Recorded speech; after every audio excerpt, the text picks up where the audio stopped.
आज हम लोग क्लास 9 की बायोलॉजी की पढ़ाई करने जा रहे हैं।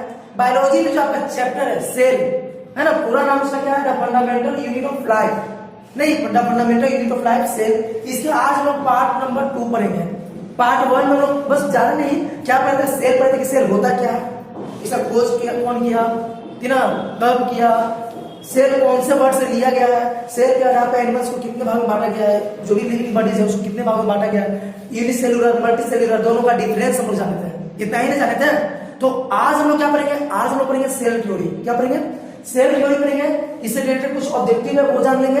इसके बाद माइक्रोस्कोप दो प्रकार का होता है, लाइट माइक्रोस्कोप, इलेक्ट्रॉन माइक्रोस्कोप। तो पहले आपको मन में आ रहा था माइक्रोस्कोप होता क्या है, वो भी हम लोग जानेंगे, ठीक ना। माइक्रोस्कोप क्या होता है वो जानेंगे। और वो दो ऐसा तो इसका बहुत सारा प्रकार आ गया है, ठीक ना, लेकिन कॉमनली इसका दो प्रकार होता है। नॉर्मली इसका दो प्रकार होता है, एक बोलते हैं लाइट माइक्रोस्कोप, दूसरे बोलते हैं इलेक्ट्रॉन माइक्रोस्कोप। दोनों में क्या डिफरेंस है वो जानेंगे। डिफरेंस इसलिए बता रहे हैं कि अगर आपसे पूछ ले कि बताइए लाइट माइक्रोस्कोप का मतलब क्या होता है, तो आप डिफरेंस में लिखिए 3 पॉइंट वीडियो में तो भी काम चल जाएगा, ठीक है। अगर आपसे पूछ ले कि इलेक्ट्रॉन माइक्रोस्कोप किस कहते हैं, what do you mean by electron microscope, तो आपको वहां क्या लिखना है, इतना लिखना है।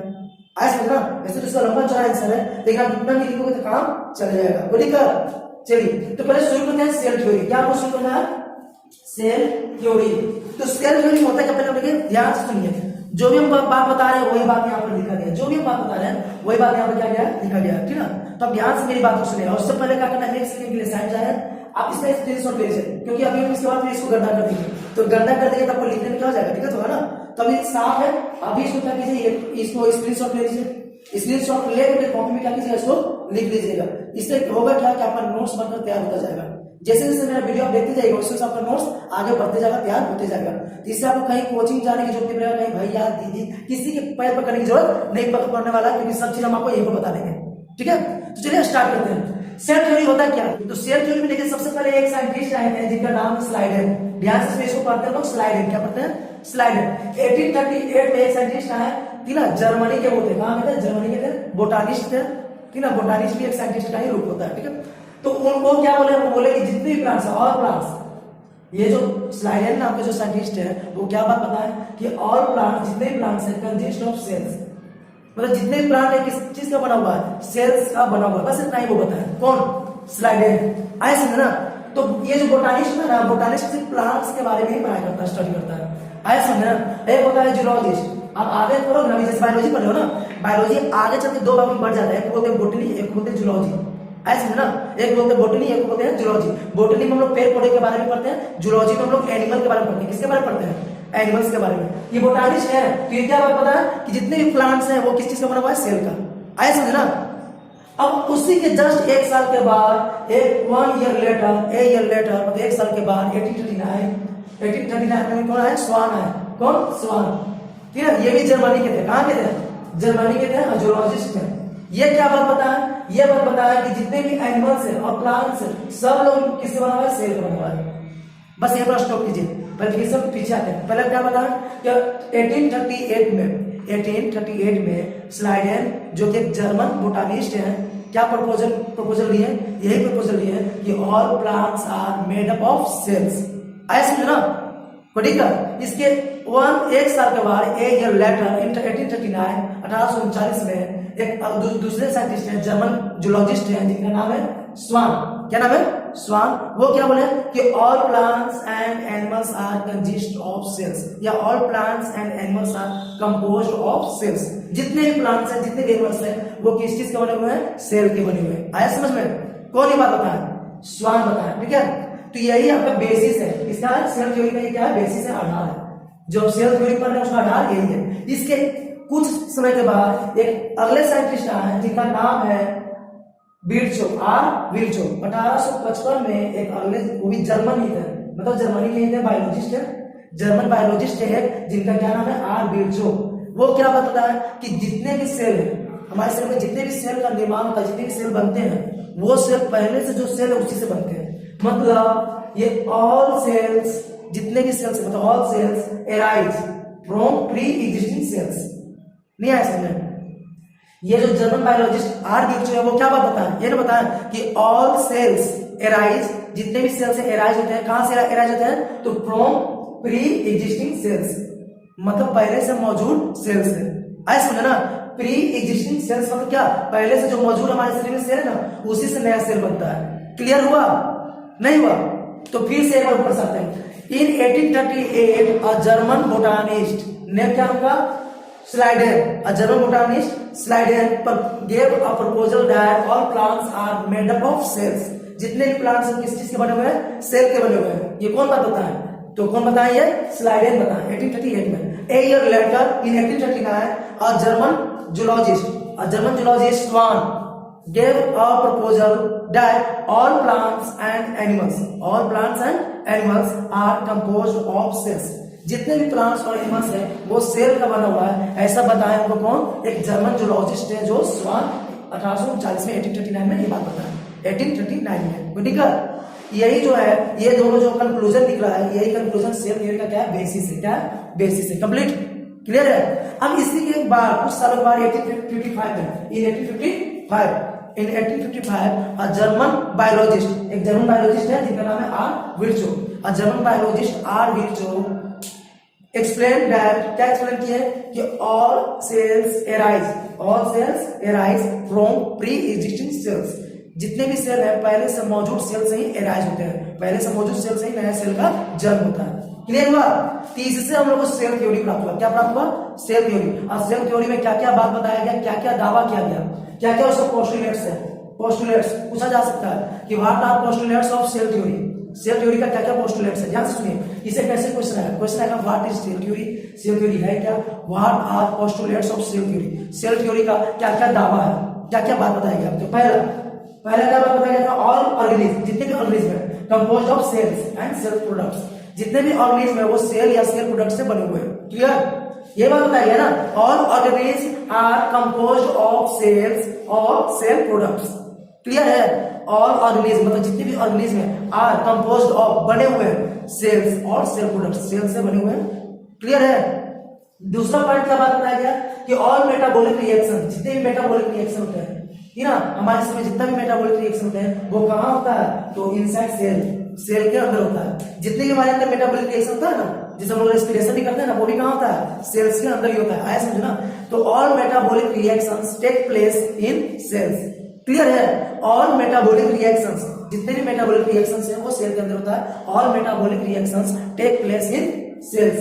इसीलिए इसको क्या बोलते हैं, structural and functional unit of life या लिविंग ऑर्गेनिज्म। ठीक है, वही लिखा हुआ है, the cells are structural and functional unit of life.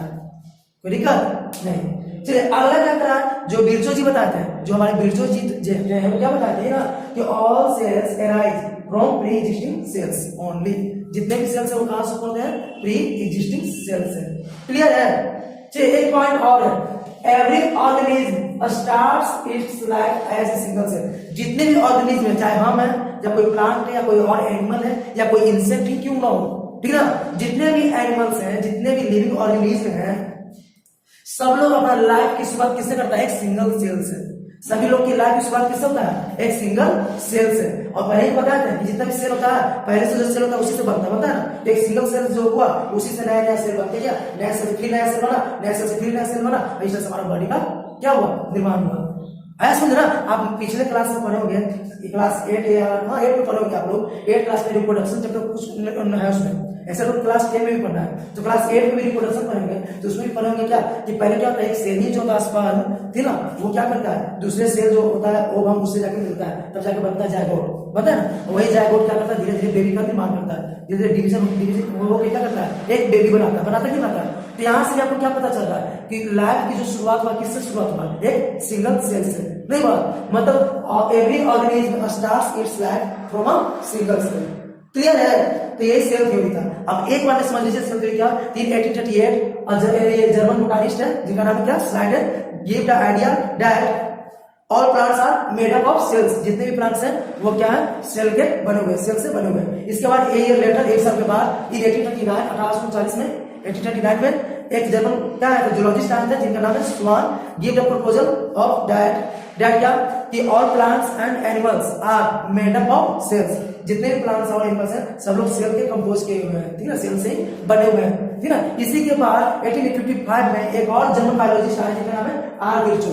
वो क्या बताया कि all cells arises from pre existing cells. और यही सब जो बात है, ये सब बात बनके सेल थ्योरी का क्या बन जाता है, पोस्टुलेट्स। सेल थ्योरी के पोस्टुलेट्स में ये सब आप पढ़े ना, पहला क्या पढ़े, ये पढ़े कि ऑल ऑर्गेनिज्म आर क्या made up of cells, composed of cells का बने हुए हैं। ठीक है, दूसरा लोग क्या बात करें कि ऑल मेटाबॉलिक रिएक्शंस, जितने भी मेटाबॉलिक रिएक्शंस होते हैं तीनों वो कहां होते हैं, inside the cell, took place या take place inside the cell, तीनों सेल के अंदर वो होते हैं। ठीक है, अगला बात क्या करें कि all cells arise from pre existing cells. और लास्ट पर है कि every organism starts its life, प्रत्येक जो ऑर्गेनिज्म है अपना लाइफ की शुरुआत करता है किससे, एक सिंगल सेल से, फ्रॉम अ सिंगल सेल। ठीक है, हमारा या किसी का भी सबका लाइफ किससे शुरुआत हुआ है, सिंगल सेल से। अब इसके बाद कुछ पॉइंट्स है जो जान लेंगे। जैसे पहला पॉइंट कि वायरस जो है ना वो एक्सेप्शन आता है सेल थ्योरी का। सेल थ्योरी के एक्सेप्शन आते हैं कौन, वायरस। वायरस पे ये सब लागू नहीं होता, आया समझना, ये जो वायरस इस पे ये सब लागू नहीं होता है, ये एक्सेप्शन है सेल थ्योरी का। इसके बाद एक साइंटिस्ट आते हैं जिनका नाम है लीवन होए। क्या नाम है, लीवन होए। उन्होंने डिस्कवर किया किसको, स्पर्म सेल का। किसको डिस्कवर किया, स्पर्म सेल। जो ह्यूमन होता है ना, मनुष्य में, सिर्फ मनुष्य में नहीं, बहुत सारे जो एनिमल्स हो गए, कुत्ता, बिल्ली, ये सब जो एनिमल्स हो गया ना या इंसेक्ट हो गया, वो सब में स्पर्म सेल होता है। क्या होता है, स्पर्म सेल होता है। उसका खोज कौन किया है, लीवन होए। आया समझ ना, लीवन होए स्पर्म सेल का डिस्कवर किए। ठीक है, नेक्स्ट रॉबर्ट ब्राउन जो है वो डिस्कवर भी किए और साथ साथ नेम भी दिए किसको, न्यूक्लियस को। ये क्वेश्चन पूछेगा, हु डिस्कवर्ड न्यूक्लियस, न्यूक्लियस का खोज किसने किया, तो रॉबर्ट ब्राउन। क्लियर है, रॉबर्ट ब्राउन जो है वो न्यूक्लियस का खोज किए हैं। इसके बाद एक और साइंटिस्ट है जिनका नाम है पुरकिंजे। क्या नाम है, पुरकिंजे। वो क्या नाम बताया, प्रोटोप्लाज्म। 1839 में पुरकिंजे नाम के जो साइंटिस्ट है वो प्रोटोप्लाज्म नामक टर्म लिए। क्लियर है, प्रोटोप्लाज्म नामक जो टर्म है वो कौन लिए हैं, पुरकिंजे। कब, 1839। क्लियर हो रहा है, याद हो रहा है नहीं हो रहा, ये आपको जरा ध्यान से आप सुनते हो तो। अब आगे चलते हैं, माइक्रोस्कोप होता क्या, बता करके माइक्रोस्कोप बताएंगे। तो माइक्रोस्कोप इंस्ट्रूमेंट है, क्या सिंपली बोला कि सर माइक्रोस्कोप क्या इंस्ट्रूमेंट है। कौन इंस्ट्रूमेंट है भाई, तो सर वो इंस्ट्रूमेंट है जिससे हम क्या करते हैं, सेल को देखते हैं। सिर्फ सेल को ही नहीं, माइक्रो ऑर्गेनिज्म को देखते हैं। ऐसा ना, मतलब छोटा छोटा जो चीज होता है उसको हमको देखने के किस चीज की जरूरत पड़ता है, माइक्रोस्कोप को, जिसको हम लोग नेक्ड आई से देख सकते हैं, नंगे आंखों से नहीं देख सकते हैं, उसको किस चीज से देखते हैं, माइक्रोस्कोप से। ऐसा समझे ना, जैसे हमारे हाथ में बहुत सारे, इसमें भी क्या होगा ना, वायरस होगा, जर्म्स होगा, बहुत सारा होगा, नहीं होगा, ऐसे नंगे आंखों से दिख रहा है नहीं, अगर एकदम माइक्रोस्कोप से दिखे तो साफ साफ दिख जाएगा। ठीक ना, तो छोटी छोटी चीजों को देखने के लिए जिस इंस्ट्रूमेंट का यूज किया जाता है उसे बोलते हैं माइक्रोस्कोप। मतलब microscope is the instrument with the help of which we can see any microscopic organism, है ना, या और सेल। तो इसका डेफिनेशन क्या होगा कि microscope is the instrument with the help of which, जिसकी सहायता से हम we can see any microscopic organism, कोई भी छोटे छोटे ऑर्गेनिज्म को हम देख सकते हैं, नहीं, और सेल्स या सेल्स को भी हम देख सकते हैं। क्लियर है, ये माइक्रोस्कोप जो होता है बहुत प्रकार होता है, लेकिन अभी आपको दो प्रकार पढ़ना है, लाइट माइक्रोस्कोप और इलेक्ट्रॉन माइक्रोस्कोप। तो लाइट माइक्रोस्कोप, इलेक्ट्रॉन माइक्रोस्कोप होता क्या है, अगर ये पूछा तो सिर्फ लाइट पूछा तो ये इतना ही देना आपको, ठीक है, और इलेक्ट्रॉन माइक्रोस्कोप पूछेगा तो आपको इतना लिखना, ठीक है, लेकिन दोनों में डिफरेंस पूछेगा तो ये पूरा लिखना है। तो देखिए एक बार में 2-3 क्वेश्चन का आंसर हो जा रहा है ना। चलिए तो हम डिफरेंस जान लेते हैं होता क्या है लाइट माइक्रोस्कोप और इलेक्ट्रॉन माइक्रोस्कोप में डिफरेंस। तो लाइट माइक्रोस्कोप जो था उसमें ग्लास लेंस का यूज किया जाता है, किसका यूज किया जाता है, ग्लास लेंस का, लेकिन इसमें किसका यूज किया जाता है, इलेक्ट्रोमैग्नेट का। इसमें किसका यूज किया जाता है, इलेक्ट्रोमैग्नेट का, इसमें यूज किया जाता है ग्लास लेंस का। आगे इसमें बीम ऑफ लाइट यूज किया जाता है, इसका नाम है लाइट माइक्रोस्कोप। इसमें किसका यूज किया जाता है, बीम ऑफ लाइट का। इसमें किसका यूज किया जाता है, तो बीम ऑफ इलेक्ट्रॉन्स का। किसका यूज किया जाता है, बीम ऑफ इलेक्ट्रॉन्स। क्लियर है, इसमें बीम ऑफ लाइट यूज किया जाता है, इसमें बीम ऑफ इलेक्ट्रॉन्स। इसके बाद इसमें क्या है, इंटरनल वैक्यूम की कोई आवश्यकता नहीं है, कोई जरूरत नहीं है, मतलब internal vacuum is not required, internal vacuum is not required. ऐसे क्या लिखेंगे, internal vacuum is essential, internal vacuum जरूरी होता है। आए समझे ना, मतलब इलेक्ट्रॉन माइक्रोस्कोप में आपको इंटरनल वैक्यूम जरूरी होता है और लाइट माइक्रोस्कोप में ये इंटरनल माइक्रोस्कोप की सॉरी वैक्यूम की कोई जरूरत नहीं पड़ता है। आगे समझ में, तो ये था आपका आज का टॉपिक, है ना, जो सेल थ्योरी था और लाइट माइक्रोस्कोप इलेक्ट्रॉन माइक्रोस्कोप में डिफरेंस। अब अगले वीडियो में हम लोग क्या पढ़ेंगे, तो सेल का बहुत सारा पार्ट होता है, सेल का टाइप्स होता है, प्रोकैरियोटिक सेल्स, यूकैरियोटिक सेल्स होता है ना। इसके बाद सेल का बहुत सारा पार्ट होता है, नहीं सेल के अंदर भी बहुत सारा सेल ऑर्गेनेल होते हैं, ये सब के बारे में हम लोग जानेंगे अगले वीडियो में। तो आज